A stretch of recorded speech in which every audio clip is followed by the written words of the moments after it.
Welcome to the first episode of the Lean and Lionhearted podcast. The goal of this podcast for me is to equip you with all of the essential tools that you need to take control of your life through fitness and through building a lionhearted mindset and becoming that ultimate version of yourself. This podcast is going to be for anybody looking to level up their fitness to improve not just their health, but also build that mindset that's going to improve all aspects of their life. And if you're someone that wants to live an incredible life, become a high performer, and reach their full potential, then this podcast is for you. I am your host, fitness coach, IFBB pro, and owner of Lionhearted Fitness, AJ Quimson. And in today's episode, I'm going to talk to you about the one thing that you must do to get results and get them fast. And in order for that to make sense, I'm going to give you a little bit of info on how I learned that lesson myself. So,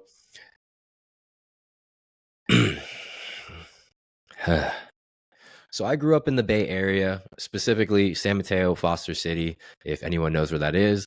But it's where Tom Brady grew up. You know, his high school was actually a mile away from my high school. But I'm Filipino, so Asian, for those of you that don't know. And I'm the youngest of 6. So all of my siblings are half siblings, and they are much older than I am. My oldest brother is 23 years older than me, and my youngest sibling or closest sibling in age is 12 years older than me. So I was the youngest by a long shot, and it was kind of this weird dynamic where everybody's my brother and sister, but they're also so much older than me that they could probably be my parents. And it was just a weird situation, I guess. It's different. So obviously, if my siblings are old, my parents are also older. I think they had me in their mid 40s. And my mom, she had a daycare growing up, but a daycare and a preschool. Both of them were inside of my house. So I grew up around kids my whole life. I love playing with kids. When I was really young, I always thought it was fun. Not in a weird way. Don't make it weird. But my dad worked far away. He used to commute maybe like 2 or 3 hours each way every day.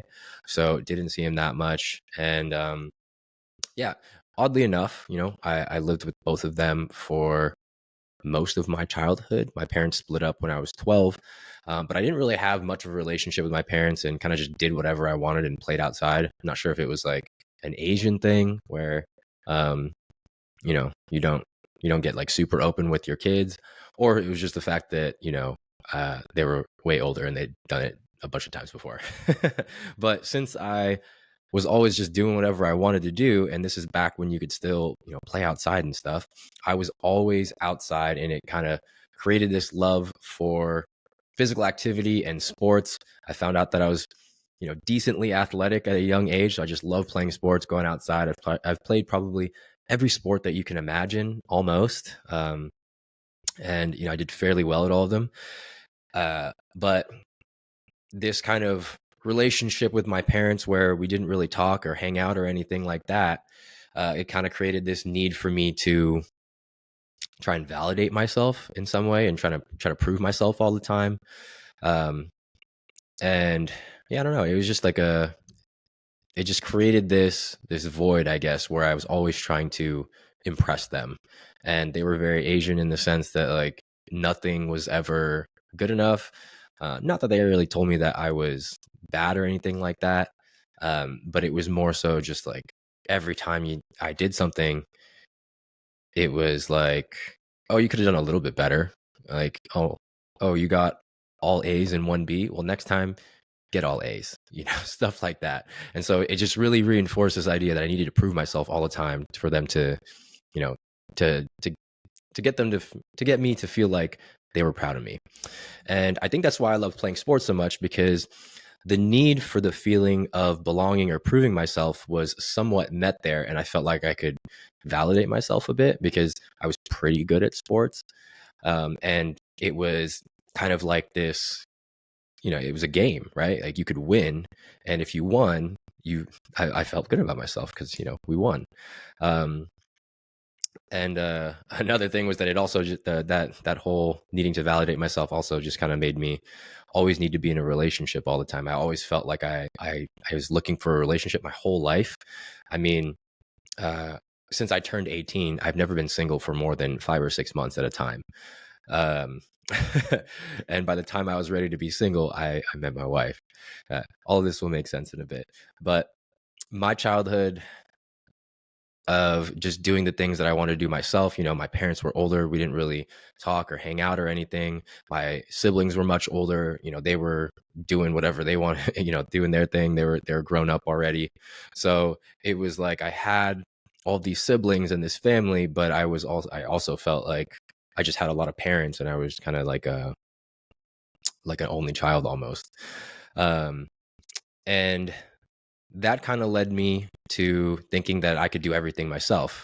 Um, Back then, growing up, I actually thought that we were poor because every time I asked for something, they always said no. So eventually, I stopped asking. Uh, growing Once I grew up, I found out that we were not poor at all. But I remember this one time I was maybe 12 or 13 years old, and I was working out at the community center. It was the PJCC. It's like this Jewish community center in Foster City. And I was working out with my friends playing basketball and stuff. And this guy approached me and or approached us and he asked me if we wanted to play in this flag football league. And I was like, yeah, hell yeah, I want to play. I've always wanted to play football. I didn't know anything about football, but I wanted to play football, so I said yes. And I was like, well, how much is it? You know, I don't know if I can afford it. And the truth was, I just didn't even want to ask. I never intended to ask my parents to pay for it. And he said, oh yeah, if you refer 3 people, then you could play for free. I ended up not playing, or I ended up not referring anybody, just because I didn't know anybody else that wanted to go. And yeah, I mean, it's just like an example of me not wanting to ask for stuff. Um, I mean, even in high school, I did all these random odd things, or flip things like phones, and just do odd jobs like wash people's cars or something, just to buy all of the clothes that I wanted to wear.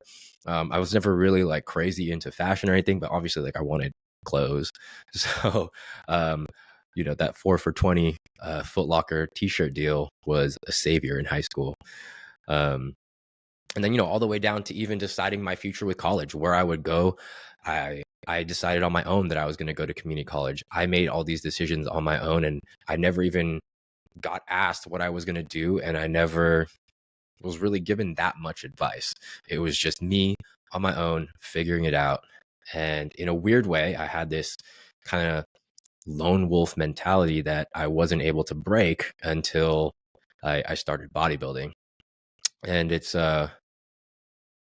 weird because I know that I wish things were different and I had a different type of relationship with them. I grew up watching TV and seeing all these white picket fence families, growing up in America, in the States. And I felt like it it just wasn't like that for me. And I wish it was what I really wanted, I guess. Um, and part of me actually thinks that I would have excelled in a lot more things earlier on in life, and been a lot more confident. I ended up being really insecure because of all of these things. I always second guessed myself, always wondering if people like me and stuff like that. Um, and I think that I probably wouldn't have needed to feel like I needed to be in a relationship all the time or searching for one to feel validated or anything. And I probably would have searched for help or guidance on more things in life earlier, or at least been a little bit more accepting of it. And in the end, I probably still would have gotten fat. But you know I also, knowing that I wish that things were a little bit different, I also don't wish that they were different, because I like who I am now, and where my life is. And I know that if things were different before, then I wouldn't have what I have today. And that also makes me glad that I went through all of that. Um, Not like went through, but like glad that happened, because it made me who I am today, and it showed me all of the things that I value. And there's this quote that I read earlier, and it was like, what did it say? This is raw, but it said, adversity makes some people break and others break records. It's not about your circumstances, it's about what you're made of. And I thought that was super cool because it's kind of like the story of the alcoholic father, and he had the two twin brothers, and one brother became an alcoholic, and his reasoning was because my dad was an alcoholic, and the other one never touched alcohol, and he said, because my dad was an alcoholic, I never drank. And so it's like the same exact situation, and it's just how you take it and how you decide to use it. And that's kind of just the way that I see that. And I'm not saying that I'm perfect now or anything like that, but I think that um, I like who I am right now. There's stuff that I'm working on, but for the most part, I feel like it did shape me in a specific way. And it also made me very cognizant of the fact that, like, the things that I may have wished had happened for me are what I have become very conscious of trying to give to other people, whether it's my friends or my family, or coaching, or whatever it is. Like, I know what I like, who I want to be to them. And it's kind of like I have a I have these things that I think other people value, and if I think that you value it, like, I love trying to hype people up and be there for them, and not in like a weird way, but like, if you're having a moment, I get a lot of joy out of hyping you up, and really making you enjoy the moment, because I think it's important. A lot of time you go through life and you have these friends that are quote unquote friends that they're your friends until you do better than them, or until it's your moment and they don't want you to shine. And I don't want anyone to ever feel like that. I want them to have a good time and really kind of be present in their moment. And this has become a huge aspect of how I like to coach. Just being there for people, because I know that not everybody has that someone. And especially when you start changing to live a healthier life, the people who are used to being around you aren't always supportive anymore, and they try to bring you back to who you were, and you're trying to get away from that. And so a lot of time, having someone to be supportive and you know uh just support you can change everything. Just one person that supports you and believes in you can change everything. And I learned that lesson from my sisters, because you know, even though I had this void that I felt from my parents, my sisters, they really stepped up and they took care of me when they didn't have to. And me knowing that they didn't have to take care of me, they didn't have to do that because they're, just my sisters, made a huge impact on me. One of my sisters, Ting, my sisters are actually twins, the ones that I'm talking about.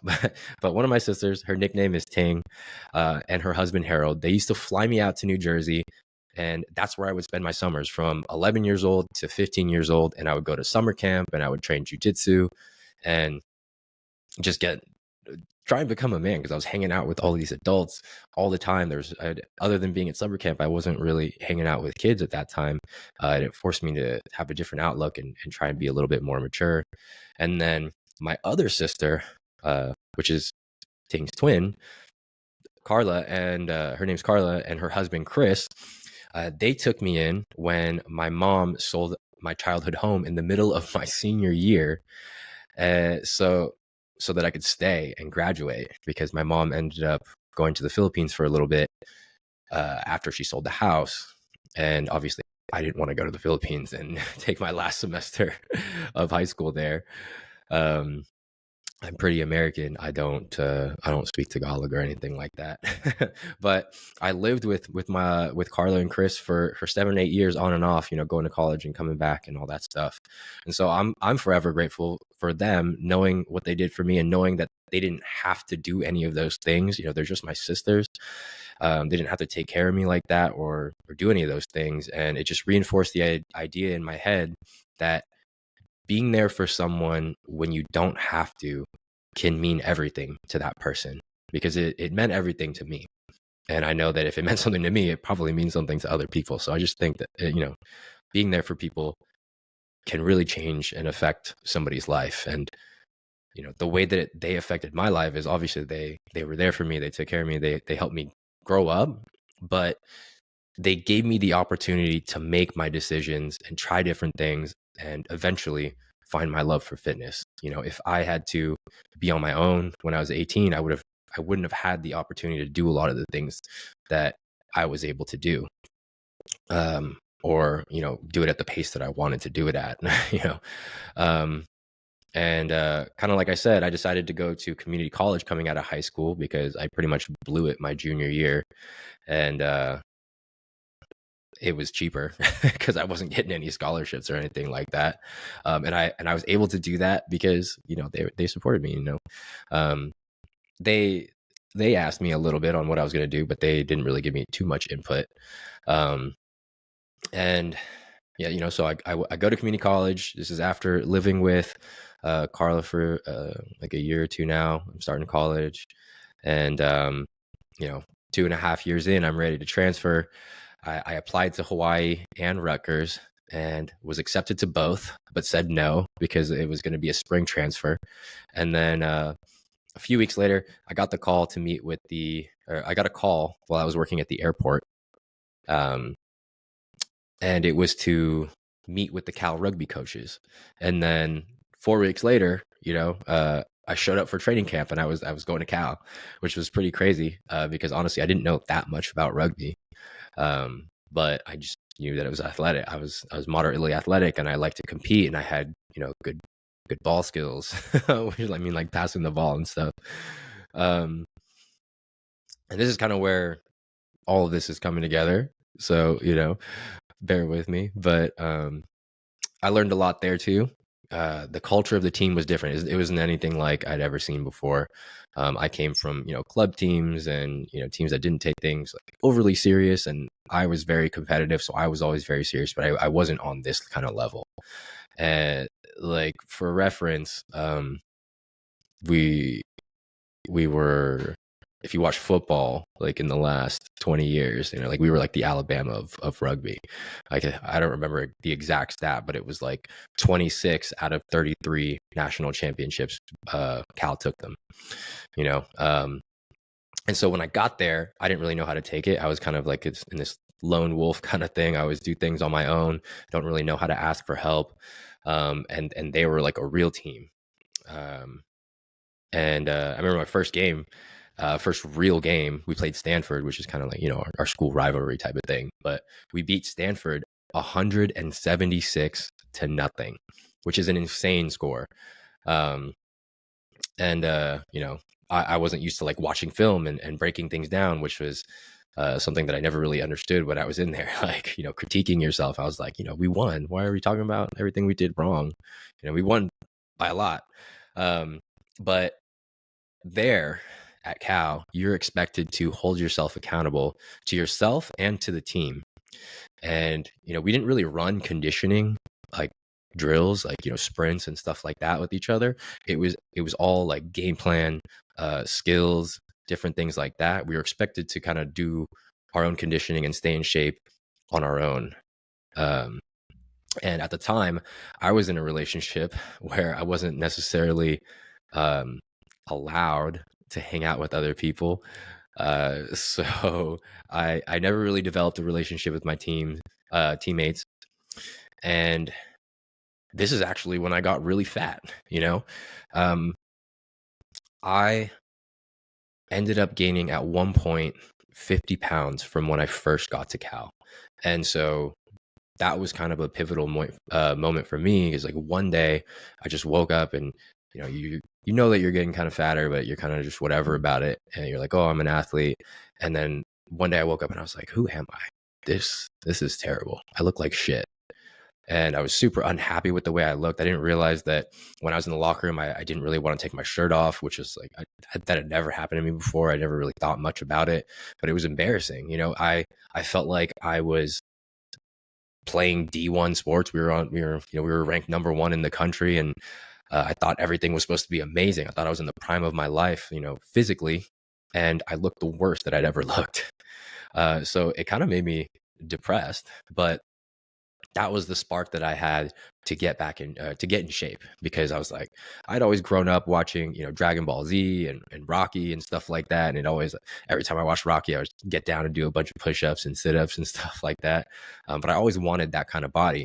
And then this is around the time that um, men's physique and bodybuilding started becoming big on Instagram. This is like 2011, 2012 is the beginning of it all. And so I was getting motivated by them because I had never seen so many normal people, not magazine people, and like superstars that were in that great a shape. And so I got very motivated because my mindset was always just, if somebody else can do it, I can do it too, right? I just didn't know how. So I spent 2 years trying to figure it out on my own by watching YouTube videos. Um, I I don't I barely ever paid attention in class anymore. I was always just watching YouTube videos, vlogs, stuff, macros, keto, intermittent fasting, basically everything that you could think of. And I tried everything that everybody else does because I watched all the same YouTube videos that everybody else did. And I had shiny object syndrome. I was going from program to program to program. Every time I learned something new, I was like, that sounds right. That sounds like it could work. 2 weeks later, no, this sounds like it's the best thing since sliced bread. Let me try that. And I was really just looking for the easy way out because I had such a crazy relationship with food where I always needed to eat until I thought I was going to puke. Not literally. I never actually threw up, but that was just what I was accustomed to, eating it until it almost hurt. And then, my family and we would always laugh and say, I had a second stomach for dessert. Or what are we going to have? I ice cream almost every night of my childhood, whether it was like a popsicle or, some actual ice cream or whatever, I was always eating it.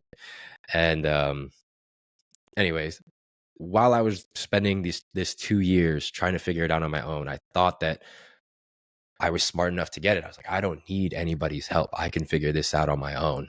I'm an athlete. I can do this. I can do that. I still had that lone wolf mentality. And it just ended up making me more frustrated than ever because I was so stubborn that I could do it on my own, but I was watching all these videos on YouTube. I didn't have any confidence in any of the things that I was doing, so I would keep switching, and I never gave anything enough time to see it through and for to see if it worked or not. And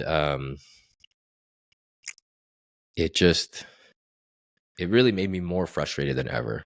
I was only 90% committed to all the things that I was doing, but being 90% committed on your fitness is basically like it's worse than being not committed at all. Because being 90% committed on your fitness means that almost all of the time you are on track with what you're supposed to be doing. And then a small portion of your day or week or whatever it is, you're off track. But that 10%, you could ruin everything. So now I was in this place where almost the entire week I was being really good on my diet, and then I would go crazy and I would binge and I would eat something like once a week, and I'd be like, why am I not losing weight? And it's worse than not being committed at all, because at least when you're not committed, you know that you shouldn't be getting any results. But when you're 90% committed and you're spending most of your time being good at dieting, but you're not getting any of the results because you mess it up during the 10%. And eventually, 2 years later, I was like fatter than ever. Yeah, that was when I was like, I reached the pinnacle, 50 pounds. I was 230 pounds. I came off this, I just went on this cruise to the Bahamas with my sister. And I had never been on an all-in cruise. I've never been to anything all-inclusive. So if you've ever been on a cruise, you can just order whatever you want. They're just going to give it to you. And so when I was there, I was like testing the boundaries on what they would do. And so I would order 3 appetizers, 3 entrees, and then 3 desserts every single dinner. And sometimes I would test it out and be like, can I get a couple desserts to go? And they'd be like, yeah. I mean, I wouldn't eat them all, but they would still do it. So I was like, oh, damn. Okay. And that's when I ended up being 230, which is like, for reference, in high school, I was 165. So I'd gained like a ton of weight, and I had already spent 2 years trying to figure it out on my own. And I was just so frustrated and so beat down that I gave up trying to do it on my own. I finally gave in to trying to hire a coach for the first time. And that was a process in and of itself, because that was in the beginning when online coaching was not um, very well known. You didn't know what you were getting. You didn't know if these people that you were looking up online were going to scam you. I mean, it's harder to know, but it's more accepted now. But I wanted a very specific thing for my coach. Like, if there's any advice that I could give about finding your coach, it's know what you need from them. You know what kind of person you are. At the time, I was the type of person that I needed someone to keep me accountable. When I'm accountable to somebody else, I'm on it. I'm very coachable, and I wanted to learn. Like, that was the biggest part. So if I want to learn, that means I'm going to ask you some questions sometimes, and I want to make sure that you're going to respond to me. And if you can't respond to me, then I'm not paying you, because I was also very cheap and I was broke. So, I'm not going to pay someone that's not going to hold me accountable, that's not going to respond to me. And so that was kind of my um what do you call it, my reference point, or my criteria for hiring a coach. I needed someone that was going to communicate. I needed someone that was obviously knowledgeable, and I could have faith in their experience and what they were going to tell me to do. And I wanted them to be able to answer my questions. And that's how I found my first coach. And when you're picking a coach, you just need to understand what type of person you are and what you need. Do you need someone that's going to communicate a lot? Are you the type of person that's going to get annoyed if someone communicates with you a lot? Do you want tough love? Do you want someone that's just going to, give you positive reinforcement? Do you want someone to sugarcoat it for you? Or do you want someone that's going to be honest and keep you in check? There's different ways of going about it, and everybody has a different personality and coaching style. You have to figure out, what do you need, and do you even like them? If you don't like who you're working with, whether you're the coach or whether you're the client, it's not going to be very good. It's not going to be a good time. So that's the criteria that I went with when looking for a coach. That's what I would do, if I were you looking for a coach. But that's how I started my bodybuilding journey, because I hired my coach to get me in shape. And I used bodybuilding as a way to give me that sense of urgency, because I am naturally a procrastinator. I knew that I would keep pushing things off and cheating and doing whatever, unless I had something to make me stick to it. And I knew that bodybuilding was the thing, because, if I'm going to, I never had a six pack before now, but I was like, if I'm going to be on stage with my shirt off, I'm going to make sure that I at least look respectable. I'm not going to go up there looking fat, because that would be embarrassing. So it was a good way to keep me accountable. And also, I thought it was just interesting. I thought that they looked great, and I wanted to look like the guys that I was seeing on Instagram. And I guess when I looked at them on Instagram, when I saw their pictures, I was like, there's no way that they don't just love what they see in the mirror every day. They're not super proud of themselves. They're not just like on top of the world about how they look, regardless of whatever else is going on in their life. And that was something that I wanted, because at this point I had gotten fat. I had never really had a six pack or been in great shape. And I'd been trying for years now to look a certain way, to have abs, to look muscular and defined. And I felt like getting there was going to give me all of this validation that I was looking for, kind of bringing it back to that overall theme of not kind of having that relationship with my parents. And that's not to shit on them or anything like that. Like they have their culture and stuff like that. And, just growing up in the States, it's a little bit different. But that's just what it ended up being with me. And yeah, I started bodybuilding just to get me in shape, because I wanted to finally feel confident. I wanted to look in the mirror, be proud of myself, and, really like what I saw. Because up until now, I had just, been okay with what I looked like sometimes. I'd never been like, damn, dude, you look good. And that prep was extremely difficult, mostly because of for my own fault, just because I had gotten so fat and I didn't know how long it was going to take. And my coach and I were becoming good friends, and he was trying to make something happen for me that I wanted to happen, and it's just my body was not having it. I was doing 2 hours of cardio a day and going no carbs and no fat and all this crazy stuff just to get on stage and make it happen. Um, but one day when you're dieting and you're on prep, you just kind of wake up, especially mostly when it's your first time, and you just wake up and you go, damn, I look pretty good. And it's different when it's finally you saying it. There might be other times when you see people and they're like, oh, you look a little bit leaner, and you're like, yeah, but I'm not on my goal yet. Oh, your face looks slim, whatever it is.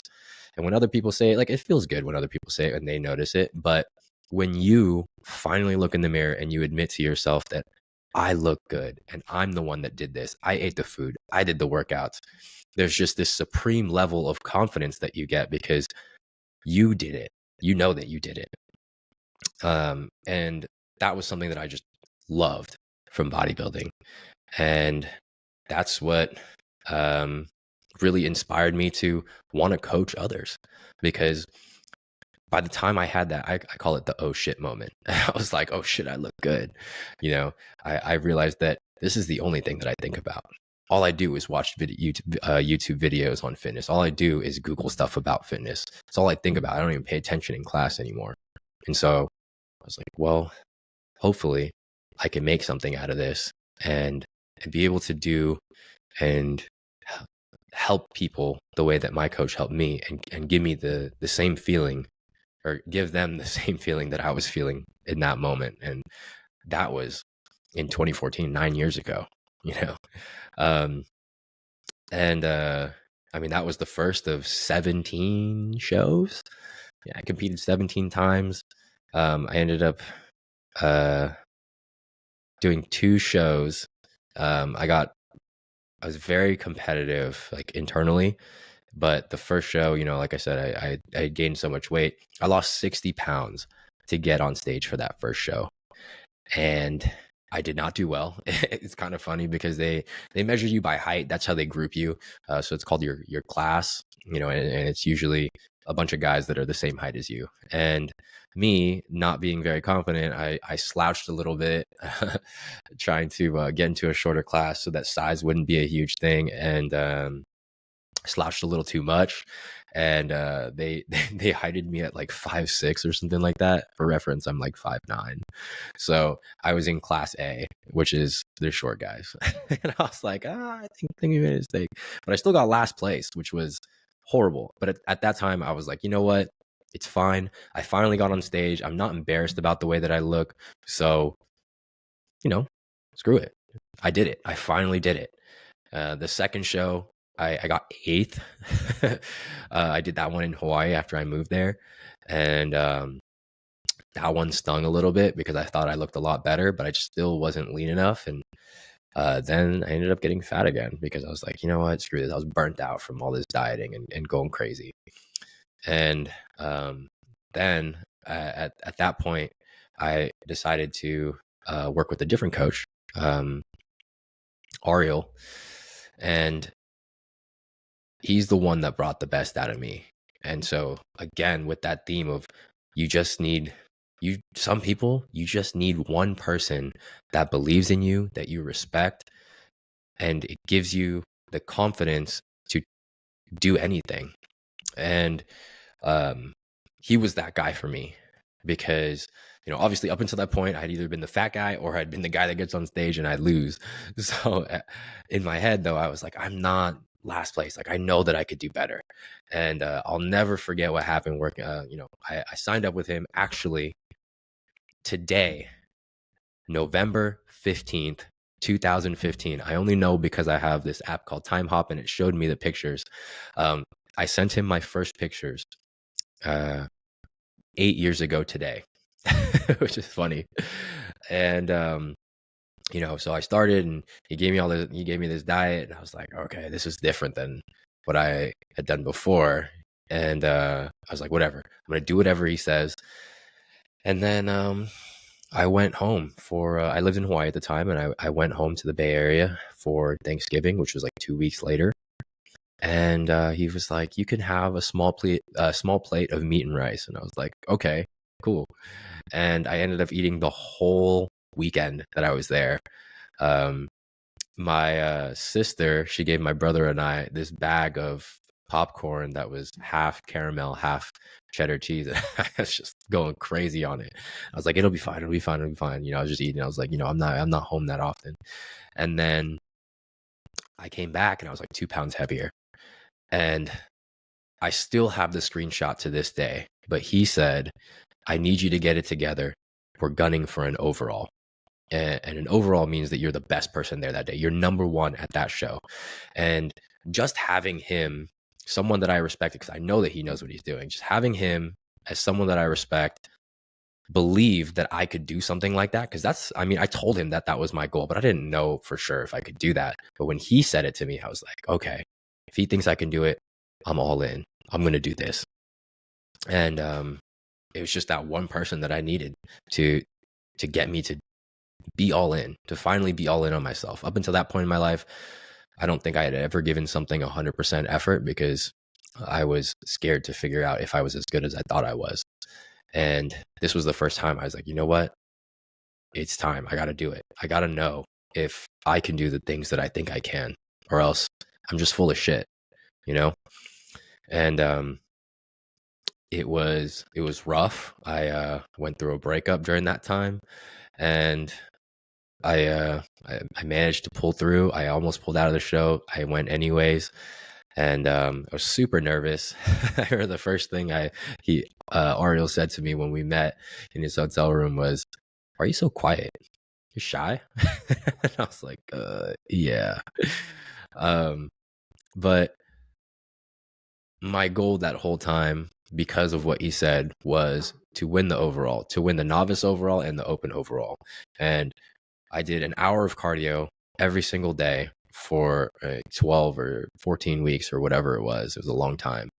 And every day I was kind of like crazy at this point. I was like, I'm going to make it as hard as possible on myself. If I can make it through this, I can make it through anything. So I didn't have headphones the entire time. The entire prep, I didn't have headphones. So I'd be on the Stairmaster, and this is before unlimited data was cool, and every gym had Wi-Fi and stuff. So I would just be there staring at the wall, envisioning being on the side of the stage and having them say, and your overall winner is, and then I walked out like into the lights. And I must have visualized that for hours and hours and hours, just dying on the Stairmaster. And we pulled it off.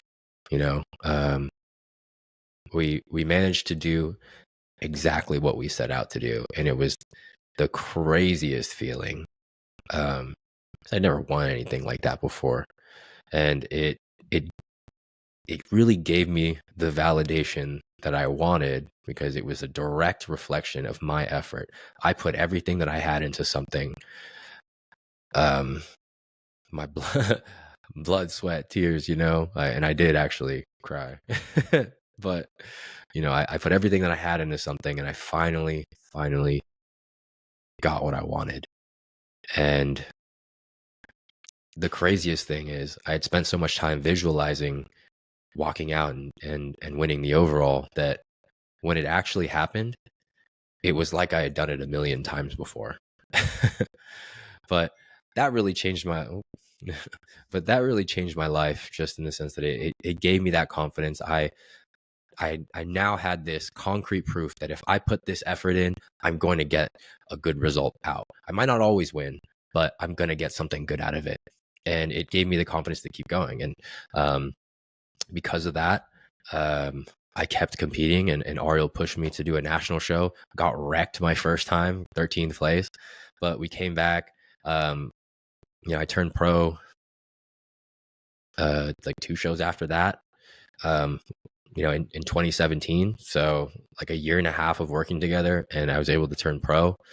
Um, and a lot of it was just due to his belief in me. He just had this calm way of throwing it. He's kind of a man of few words sometimes.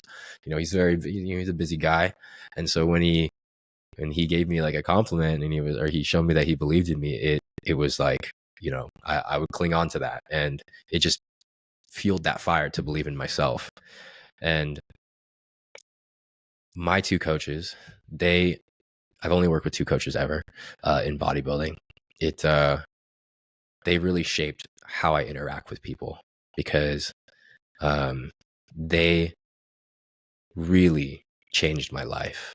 I went from this, insecure fat kid that didn't really believe in himself, even though in his head he thought that he could do a bunch of stuff, to this slightly less insecure person that knew that he would get what he puts out, what he puts into it. And so it bled into all areas of my life. And that was the thing. That's the one thing that you need to get results, and get results fast, because having a coach allows you to have faith in a plan and stick to it, right? When I was trying to do it on my own, I kept switching plans. I was going crazy trying to figure out what's the right thing to do and what's this overall plan. And the hardest part when you don't know what you're doing and you've never done it before is the fact that you know that you don't know what you're doing. It doesn't matter how much you research. You could go on Google, you could watch YouTube videos, whatever. At the end of the day, you're watching somebody else's general advice and you don't know exactly how it applies to you. And having someone else give you that plan, someone that has the experience, someone that could take the pressure off of you to have to know how to do the right thing. And all you have to do is just commit and do it. And on top of that, having that person that you respect and they know, they know what they're doing and they're making this plan for you, and having them believe in you, that's everything. That's the thing that you need. Because at the end of the day, it's not always about how much knowledge you have, how much you know, all these different protocols and all these things, and science, and obviously that's important, but most people know generally what is healthy, what should they be doing, but why don't they how come they don't do it? And it's because they don't believe in their plan enough to get them. And they always give you always give the excuse, oh, I don't want to waste my time doing something that's not going to work. And it's like, yeah, you maybe will not succeed in the beginning, but the only guarantee is that if you don't do anything, you will never get there. And that's what having a coach is there. That's what having a coach gives you. They're there to fast track your results, because they're going to stop you from making all of the most common mistakes. And on top of that, they have more experience. They have more experience in a year than you could have in your lifetime just doing it yourself. Because any good coach has lots of clients. They can see patterns and they can have faster feedback loops. They can see signs much earlier. It would take you forever to do it on your own, to learn those type of things. And so if there's anything that I think can really help, it's not watching crazy amounts of YouTube videos. It's not giving up, obviously. It's going to someone who has done what you want to do and has helped other people do what you want to do, and letting them help you. Getting out of that mentality of, I can do it myself, I can do it without other people, I'm smart enough to get it done. If you were smart enough, you probably would have done it already. If you could keep yourself accountable, you would have done it already.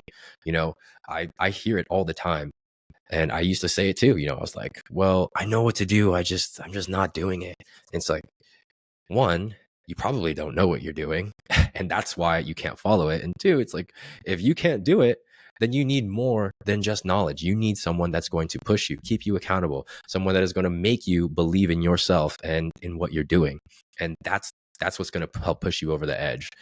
And so all of those things are what I think exemplifies a good coach, right? It's not just the knowledge, right? You can have a lot of knowledge, but if you can't get anybody to do anything because you're an asshole, then what's the point, right? And if you're not going to respond to texts and messages, which is something that I hear all the time, that's not keeping anybody accountable. That's not helping them. you know? Um, and just understanding that someone could just be one person away from getting the results they want, the confidence they want, the body they want, and changing the trajectory of their life. And if you can be that person, if you're a coach or if it's your friend and you want to do it to, you can be there for your friend like that, then it's like, that's what I think helps the most. And that's who I try to be as a coach. And I learned that from, how my sisters treat me. I learned that from my coaches. And just for a reference, like it completely, just meeting these people and having them believe in me and push me into doing this and figuring out that I loved it, it changed the trajectory of my life. I had no idea what I was going to do after college. I graduated with a legal studies degree, and I knew that I wasn't going to do anything with it. I didn't want to go to law school. I hated school. And it gave me my career eventually when I finally believed in myself enough to make it a business. I met my wife through bodybuilding. I met her the day that I turned pro, and all my friends, right? My whole life is centered around fitness, and I would have never done it if I didn't have those people that were there for me, that made me believe in myself, that gave me the opportunity to, do the things that I wanted to do and make decisions and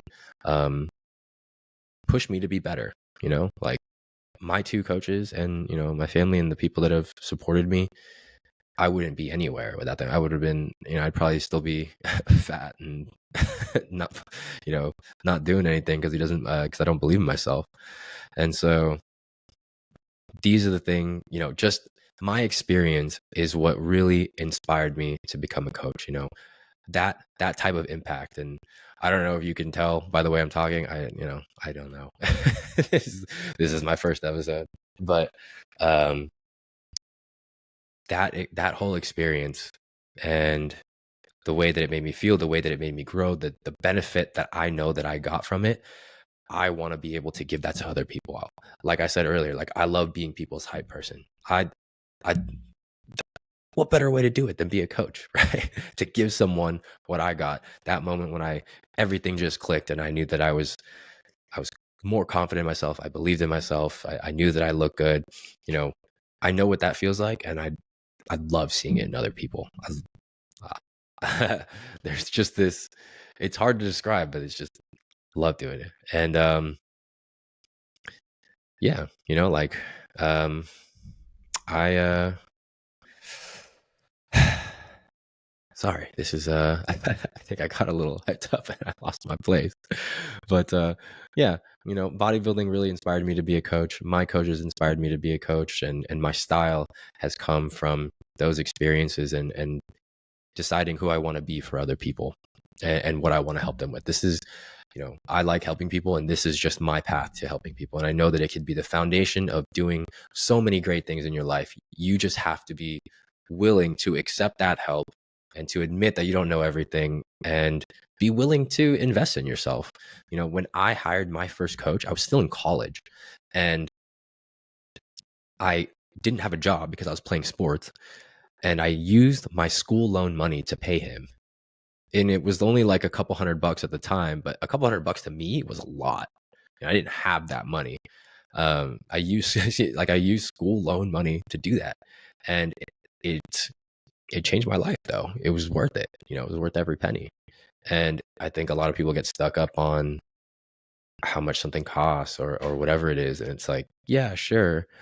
Money's money. And, if you're really broke and you don't have it, like don't spend it.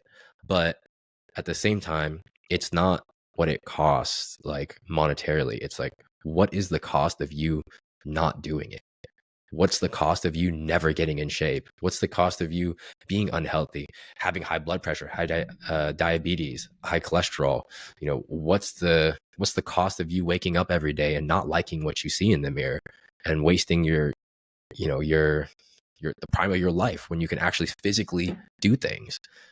That's a huge cost. And I'm not saying, blow a bunch of money and whatever, but find someone that's going to change your life, someone that's going to change the way that you view yourself, give you that confidence, set you on a different path in life. If it's going to cost you whatever it is, it's like, is that worth your health, your peace of mind, the confidence to do other things in life? If you're more confident in work, would you make more? Would you get promoted?